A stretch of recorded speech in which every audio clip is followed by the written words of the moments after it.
Bismillahirrahmanirrahim, starting with the name of Allah, the merciful, the beneficent, with a prayer of finding you all in best of health and best of the system of life.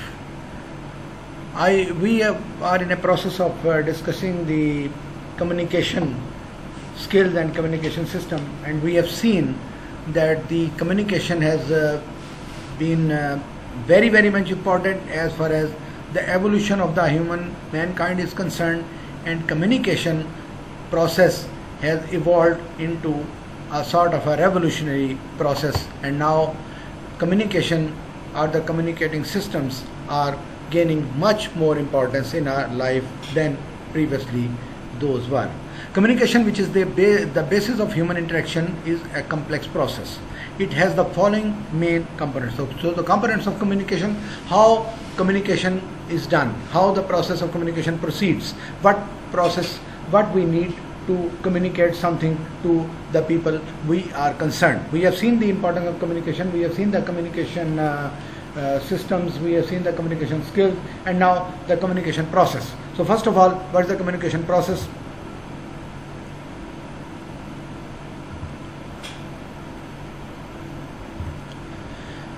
If you just look at this type of a diagram, first obviously the communication process or the communication system or the communication I can say chain starts from the sender, whosoever is interested or whosoever has been asked or appointed or designated or asked to convey the message is the sender first. Then is the message. Obviously the message should be processed. We have seen in our last lecture that processed and presentable, easily understandable to the extent of the flight of the listener, of the receiver, and then the channel, which way, which mode, which technique, which method we are applying to convey this message, and then is the receiver. Now when the message starts from the sender and reaches the receiver, then it has got certain aspects. What aspects are those? The effect of the communication material, the effect of the communication subject, the effect of the idea to be communicated. So first of all, awareness. Obviously awareness has got very much importance. It increases the knowledge of the receiver, it increases the knowledge of the obviously the know-how of the receiver. Then is the interest, that what interest he can take, what is his interest, why he is interested, what benefit he will get out of it. Then is the evaluation. The receiver evaluates. Receiver has been directed by somebody or some educated person or some senior person has directed him or her to receive the message, or he has himself been convinced or he himself realized the need of having that communication, having that process, that message to be communicated to him. And then if he is interested and he realizes that it is useful to him, it can change his health behavior, it can be helpful in health habit, can be helpful in life expectancy, can be helpful in attaining the health of that person or of that family, then he or she will adopt.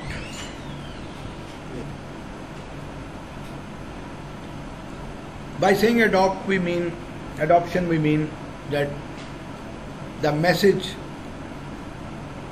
the idea to promote the health, to change the health behavior is being implemented and applied on the person, on his family, on the community, on the district, on the people he has influenced.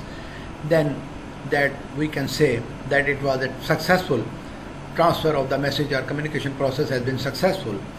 Now that person or the end user or the subject or the national of the country gives the feedback to the sender, that whether it was useful, whether it was not useful, what results he has achieved, what result, expected result which he was told earlier on could not achieve. So all that completes a cycle. So the cycle is, I repeat, sender, message, channel, receiver, and the feedback. So the receiver has got 4 effects: awareness, interest, evaluation, and adoption. And if awareness is there, he has developed interest, because he evaluated it to be useful to him, then he has adopted him for himself and for his family. So the communication process can be said to be successful. Now one by one. So first of all, sender.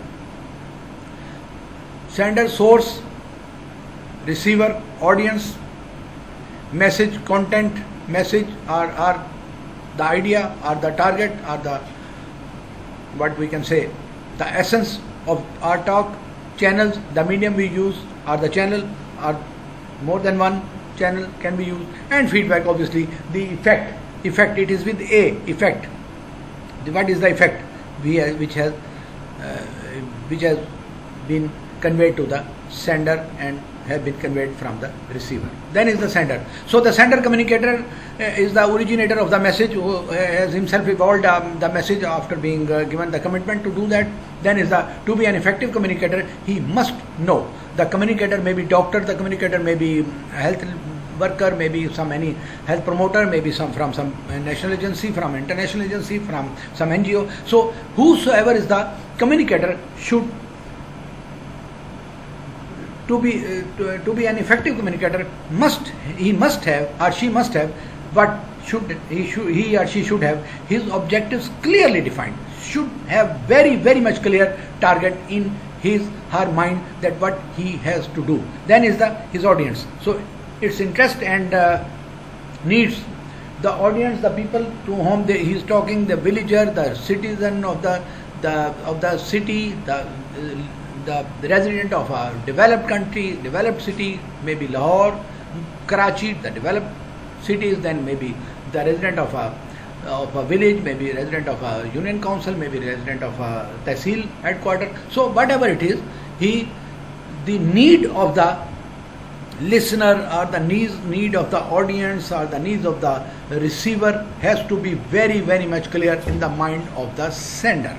Sender should know, because this is just like that if somebody tries to sell a 0.5 million watch to a farmer, will be just a stupid idea. Is the same is the case if somebody promotes some person for the health needs, and he or she is not able to use those, or has not the atmosphere to use those health facilities, that it will be a lame idea. Then is obviously his message, obviously the processing of the message, obviously the presentable form of the message. Then the channels of communication, what channel he has used, obviously which is the easiest approach to the receiver, and that is very much important. His professional abilities and limitations. Obviously, if a professional is there, how he can convince, how he can promote some person for the abilities, how he can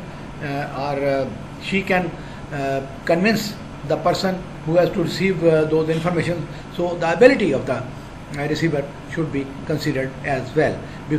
We know, I repeat, first of all, we have clear objectives in our mind. We should know the capacity of the audience, the education, the understandability of the audience, and then the message, true message, what the true message is, rather than going here and there and discussing useless things and just wasting the time, and then finally telling the right message. Then there should be some other way. And then is the channel of communication, which channel is being adopted, and finally the professional capability or ability and the limitations of the sender. So very much important what the sender knows, and how the sender discusses, how the sender presents his own ideas to the receiver.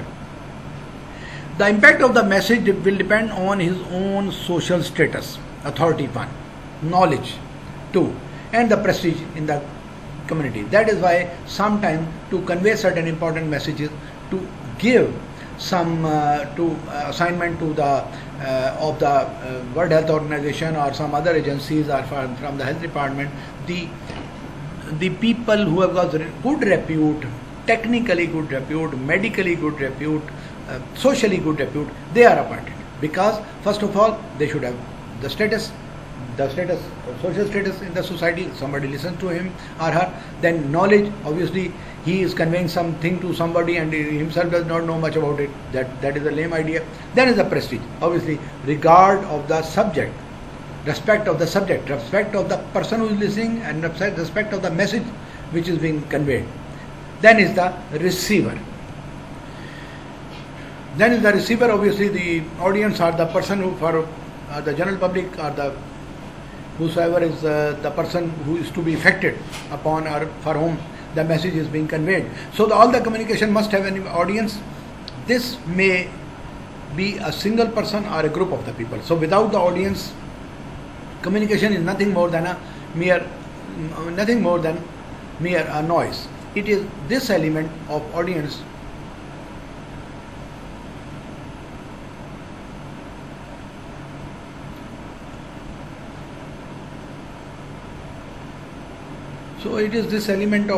and their frame of mind, that is opinions, attitude, prejudices, which lends meaning to all the different types of communication. Now that is where the audience or the end user or the person to be affected is important.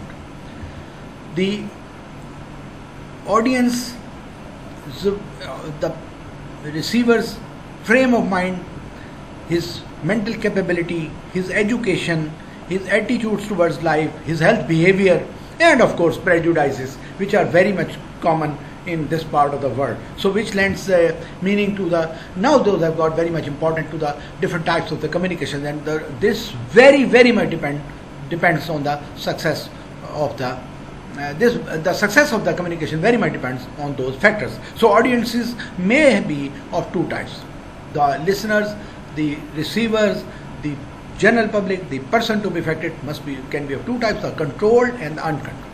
A control audience, obviously a meeting is organized, the audiences are there, those been invited, the letters delivered, the way through other ways the meeting was conveyed, the message of the meeting was conveyed. So they are controlled audience. And the others who just happen to be there, just reached because of somebody, maybe somebody coming with another person, some person was supposed to be addressed and he has a friend with him, so they are uncontrolled. So now let us see how we divide them. So first, controlled audience is a controlled audience is the one which is held together by a common interest. It is a homogeneous group having the same status, same capability, same maturity, and of course they have been kept together by a common interest. And what interest may be, because they live in the same village, they live in the same union council, they live in the same community, they belong to the same family, they belong to an area where,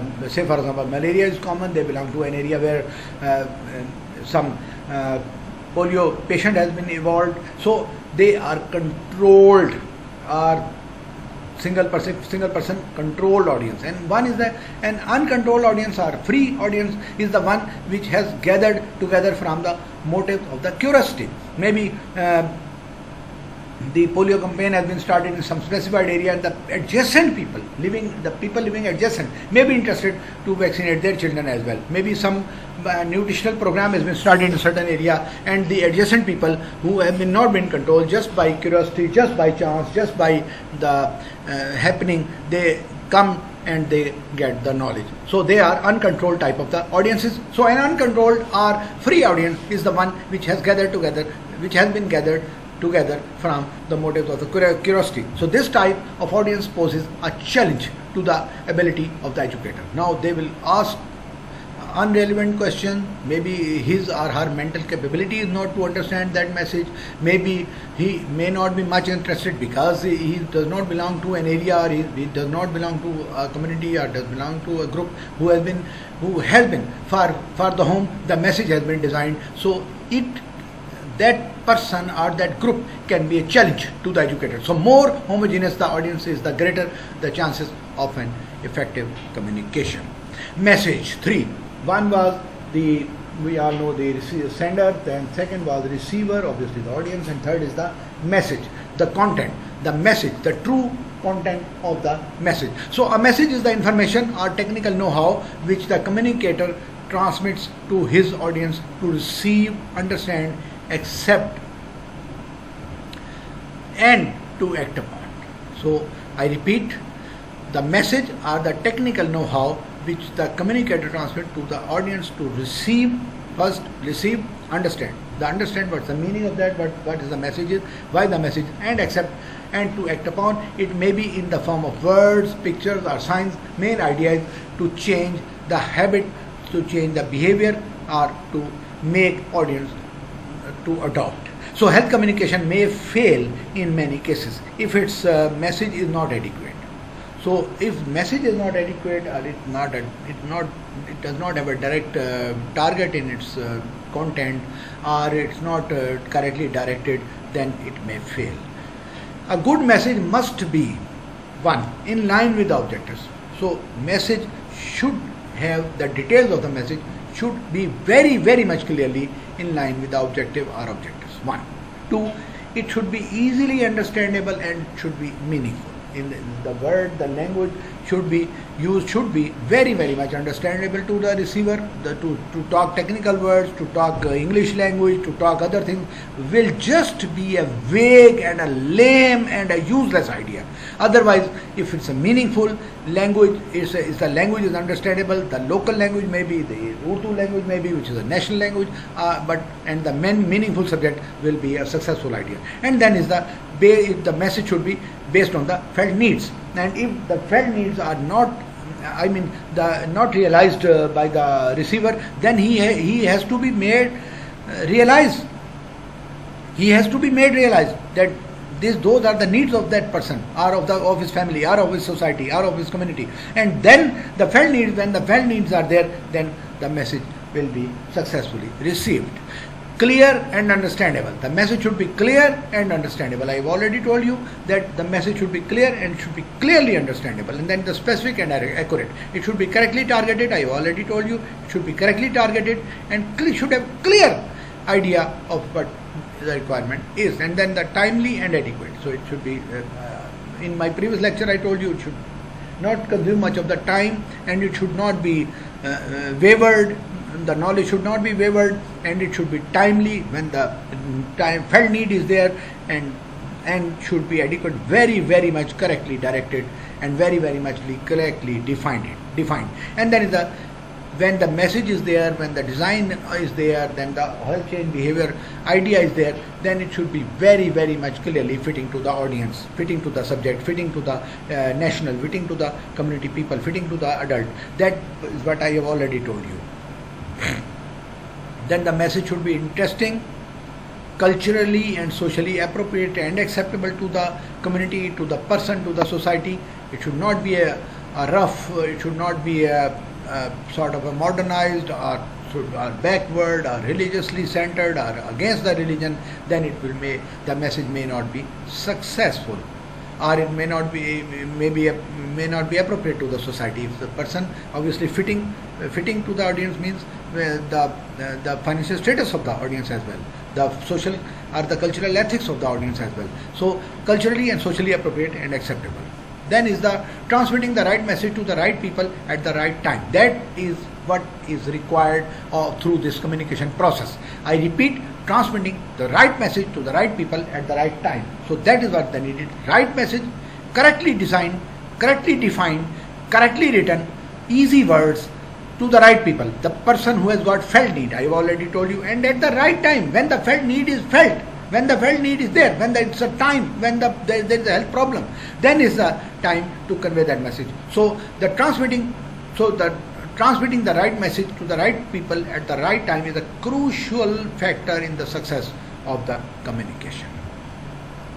By channel is implied, what channel is implied, which channel is implied, by the channel implied is the physical bridges or the media of communication between the sender and the receiver. So it's a link, it's a physical bridge between the channel, between the sender and the receiver. So which channel is applied, that is very, very much important. Which channel is applied and how the message is conveyed, that is very, very much important. The channel of communication, so first of all, the media systems, what the media systems are. So the total communication effort is based on 3 media systems. What are the media systems? What are the channels applied? What are the lines, links, railway lines? What are the tracks which are used? The media systems are used to convey the message. So first, interpersonal communication, interpersonal, a person to another person, interpersonal communication. Then is the mass media. Obviously mass media has gained very much importance. I've already told you, I've already conveyed. Then is the traditional or folk media. I've already told you, the mosques, the fairs, the obviously the gatherings, the public places, the railway stations, the bus stations. Obviously those are again useful to convey the message. So those are used as the channels. So I repeat, 3 channels: interpersonal, mass media, and traditional or folk media. So first of all, interpersonal. So interpersonal, the most common channel of communication is the interpersonal or face-to-face communication, 1-to-1, 1-to-2, 1-to-3, and in face-to-face in front. The sender is sitting, the receiver is standing in front of the sender. So being personal and direct, it's a more persuasive and effective than any other form of communication. Interpersonal communication is particularly important in influencing the decisions of the undecided persons. The superiority of the interpersonal communication over the mass media for creation of the motivation effect has been well documented. Very clear, very much clear, because person sitting in front of you knows what has been told him, maybe gets full attention, maybe asks certain queries, maybe has got certain prejudices, it can be removed. And if media is conveying, then obviously there is no role of the receivers, whether he cannot reply, cannot show his own prejudices, cannot show his own worries, cannot show his own demerits, and then only one-sided traffic is there. So when the message relayed via mass media gets diffused in the community, it is picked up by the interpersonal and informal networks. The message is then subject to debate and discussion by interpersonal communication.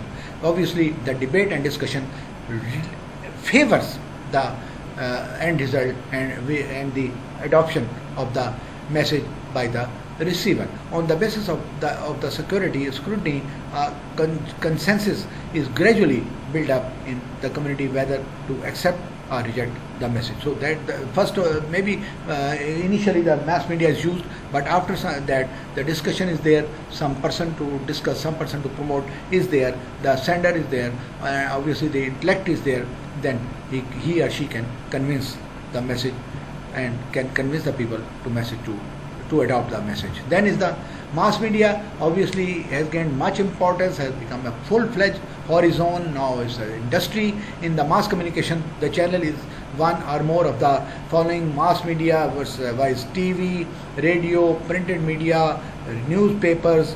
Obviously the magazine, the mass media have the advantage of reaching a relatively larger population in a shorter time than is possible with other means.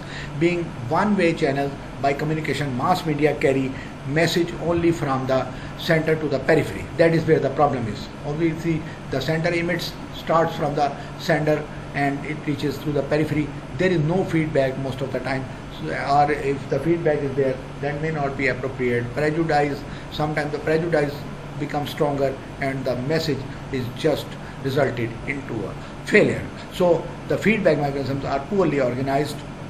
Being interpersonal media, being impersonal media, they are usually not effective in changing established modes of the behavior, because just continuing cannot argument, there is no argument, there is no queries, there is no answers, there is no satisfactory behavior, there is no satisfactory acceptance of the challenges. So prejudice are not removed, so sometimes there is a failure. Then is obviously the folk media. Third, I have already told you, the mosques, the fairs, the public places. So every community has its own network of traditional or folk, such as folk dances, singing, dramas, notankis in the South Punjab villages. So when some people, for example, come to the notanki, come to the dramas, they can be given a good message, particularly as far as the health behavior is concerned, for the hygienic message, for washing hand, for taking good quality food, for nutritional aspects. So the message can be there. So in Upper Punjab and KPK, besides informal group gatherings, caste and religious meetings do occur. Very much common in KPK religious meetings. Obviously they sit and they discuss, they sit in the mosque, they discuss their problems in the mosque. So such media, such type of a message can also be conveyed. So these are important channels of communication close to the cultural values of the rural population. They have been the principal instruments of preserving the cultural heritage, obviously the fairs, the sort of the melas, the sort of other public gatherings. They have been cultural heritage, and the health message may be communicated through these traditional media. Every channel of communication has its advantages and limitations, obviously, as we all know. So for instance, knowledge of surgery cannot be effectively transmitted by verbal communication. Demonstrations are needed, so the proper selection and use of the channel results in successful communication, and that is where we are concerned. Since effective communication is seldom achieved through the use of one method alone, so a mix of method can be used. So an attempt should be made to combine a variety of methods to accomplish the educational purpose. The health education uses a variety of methods to help people understand their own situation and choose actions that will improve their health. I previously told you, first some idea has been floated through the mass media, and then obviously interpersonal, or maybe a group discussion, maybe a folk media, maybe sort of other media can be helpful to spread, to convince, to maybe I can say to explain the idea of improving somebody's health, and that can be a successful communication. It is the flow of information from the audience to the sender, and it is the feedback. Finally, feedback. So first was sender, then receiver, then message, what type of message it should be, and then the channel used, and finally the feedback. So feedback. Obviously, until unless we know the sent message is successful or not, it is positive feedback or negative feedback, the people are impressed or not, people are adopting it or not, it's just a lame as a useless practice and just wasting of time and money. So it is the flow of information from the audience to the sender. It is the reaction of the audience to the message, how the audience has responded, whether adopted or not, whether it's just thrown to the waste box, or it's just a successful idea. So if the message is not clear or otherwise not acceptable, the audience may reject it all outright. The feedback thus provides an opportunity to the sender to modify his message and render it acceptable. So until unless feedback is there, sometimes the feedback from audience from the, maybe from the representative, maybe from the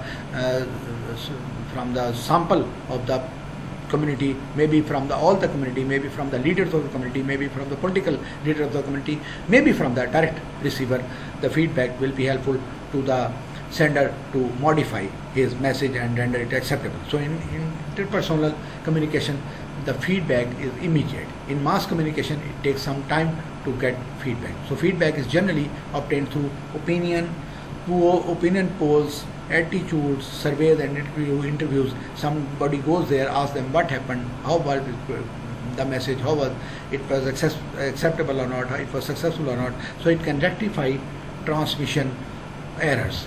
So meanwhile, we say goodbye. Thank you. Stay blessed.